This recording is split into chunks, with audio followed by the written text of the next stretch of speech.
je suis fou de toi. Mais s'il s'avère que tu vois un homme autre que moi, je vous tue tous les deux. Est-ce que tu comprends ça? Dans cet épisode, on découvre que Yolande, l'une des side chicks d'Elimba, a elle aussi un pointeur. Elle trompe Elimba avec quelqu'un d'autre, s'il vous plaît. Elle ne s'interdit pas de sortir avec d'autres hommes, malgré qu'elle soit la maîtresse, l'une des maîtresses d'Elimba. Yolande en a tout simplement marre, en fait, des absences répétées d'Eli. Il n'est jamais là pendant les moments les plus importants de sa vie. Elle a besoin de plus que du simple plaisir charnel. Entre elle et Elimba, ils n'ont pas la même vision de leur relation. On a capté depuis le début que ce n'était qu'une profiteuse. Yolande veut continuer à appartenir à Elimba tout en couchant avec d'autres hommes. Apparemment, ce mec qui la kiffe, là, ce mec avec qui elle trompe Eli, serait un camarade de classe, mais il a l'air de beaucoup l'aimer en plus. Il a l'air d'être un peu jaloux quand même de toute l'attention qu'Elimba a décidé d'accorder à Yolande. Mais ça se voit que Yolande ne fait que l'utiliser. C'est une stratège. Elle, depuis le début, on le voit depuis la bande-annonce, on comprend que she is here to stay, les gars. C'est une gold digger et elle préfère largement rester avec un homme comme Elimba, un big fish, le futur gouverneur, qu'être la copine d'un simple camarade de classe, d'un homme lambda, quoi. Yolande, c'est une ambitieuse, on l'aura compris. Ce qui nous a tous choqués dans ces épisodes, c'était de voir qu'Elimba avait choisi de se libérer pour l'anniversaire de Yolande, alors qu'il était absent à l'anniversaire de sa propre fille, s'il vous plaît. C'est scandaleux. Il a suffi que Yolande fasse un peu sa capricieuse, se plaigne et lui dise qu'elle aimerait qu'il soit un peu plus présent pour qu'il s'exécute, alors que ça fait des années que Fatima, la femme d'Eli, lui demande d'être un peu plus présente dans la vie de ses enfants, mais il ne l'écoute pas, quoi. Ses enfants sont très affectés par la réputation de leur père. Comment pouvez-vous bagarrer à l'école? À cause de la sortie prochaine du livre Les chéris de ma vie. Tout le monde est au courant que leur père est un homme infidèle et les enfants se font harceler à cause de ça. Il a traité papa de bordel. Ils risquent même d'être renvoyés de leur établissement. La vidéo de la bagarre de vos enfants met en péril notre établissement. Il était peut-être mieux de choisir un autre collège plus discret pour vos enfants. Ce serait mieux pour tout le monde. Lorsqu'Eli trompe sa femme, lorsqu'il fait ses gestes égoïstes, ils ne se rendent jamais compte des conséquences sur sa famille. Pendant ce temps, Eli et sa team politique font tout pour retrouver l'auteur de ce livre qui est sur le point de sortir là. Leur premier suspect, c'est Ekoto. Tout le monde pense que c'est lui qui a sorti le livre par vengeance parce qu'il n'a pas été élu tête de liste. Ekoto a été kidnappé, ils sont en train de lui tirer les verres du nez là. Fouettez-le jusqu'à ce qu'il dise la vérité. C'est pour ça que je vous paye. Mais on sait très clairement que ce n'est pas lui. Ekoto, je pense qu'il est plus intelligent que ça quand même. Il ne va pas se mettre en danger à ce point. Je pense que s'il devait s'en prendre à Elimba, il utiliserait des moyens beaucoup plus stratégiques que ça. On dirait que Eli ignore qu'il a d'autres ennemis à part Ekoto.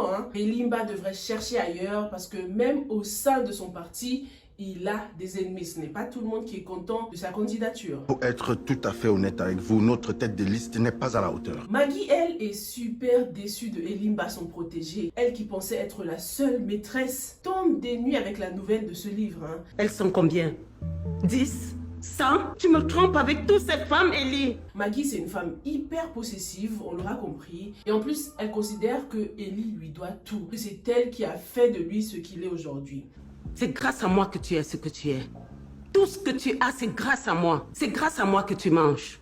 Parce que 95% des clients de ton cabinet, c'est moi qui te les donne. Le choc, lorsqu'on a vu que Fatima est venue se confier en Maggie, elle la considère comme sa deuxième maman. Je voudrais te parler des infidélités de mon mari. J'aimerais que tu incites mon mari à se ressaisir, qu'il accorde plus de temps à sa famille et à sa femme que je suis. Fatima ne pense même pas un instant que son mari serait capable de la tromper avec une femme qu'elle considère comme sa mère. On dirait que Fatima n'a pas compris que son mari sautait sur tout ce qui bouge.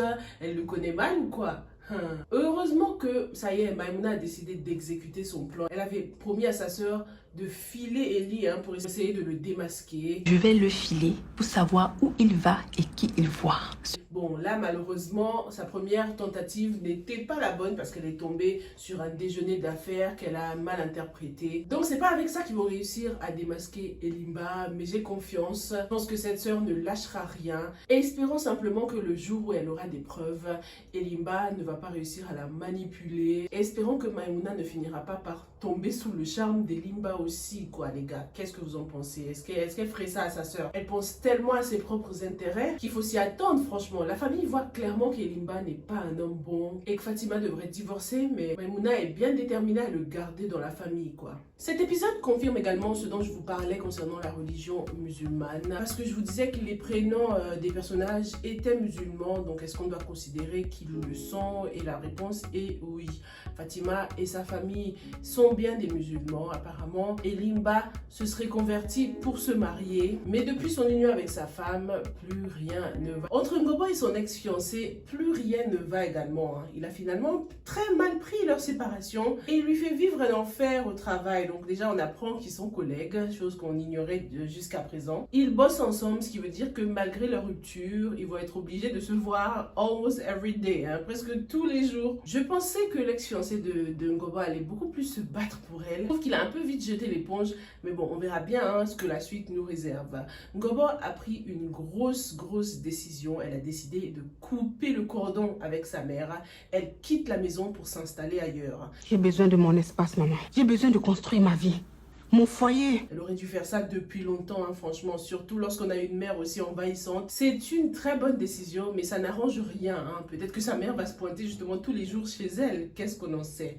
En tout cas, l'indépendance de Ngobo sera probablement l'occasion pour elle et son ex de recoller les morceaux. Qu'est-ce que vous en pensez? Est-ce qu'ils vont pouvoir se voir et discuter en privé, sachant qu'elle a encore des sentiments pour Elimba? Est-ce que ce sera vraiment fair play pour elle de continuer à sortir avec cet homme? Peux-tu jurer la main sur la Bible qu'il ne fait plus d'effet?